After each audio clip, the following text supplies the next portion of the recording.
Dubai news one में आप तमाम लोगों को वेलकम करते हैं। दुबई और अबू धाबी को मुकम्मल तौर पे बंद करने का एक बड़ा नोटिफिकेशन जारी कर दिया गया है।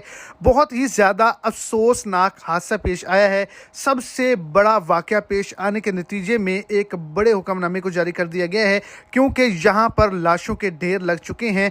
हिस्ट्री का सबसे बड़ा वाक़या आप इसको कह सकते हैं। तो इसी हवाले से आगे चल के मुकम्मल डिटेल जो है वो आपको इसी शॉर्ट से वीडियो के अंदर मिल जाएंगी। वीडियो को एंड तक लाजमी तौर पर देखें ताकि आपको तमाम डिटेल की अच्छे से समझ आ जाए। और अगर इस चैनल पर आप फर्स्ट टाइम हैं तो लाजमी से चैनल को सब्सक्राइब करें, वीडियो को लाइक करें और अपने दोस्तों तक इसको ज़्यादा से ज़्यादा शेयर करें। तो आज के दिन करीबन 50 जो गैर मुल्की हैं, जो वर्कर हजरात थे, वो शदीद जो है वो हादसे का शिकार हुए हैं, जिनमें से जो 30 अफराद हैं वो जान के बाजी हार चुके हैं, जिसके अंदर पाकिस्तानी, इंडियन और कुछ बांग्लादेशी शामिल थे।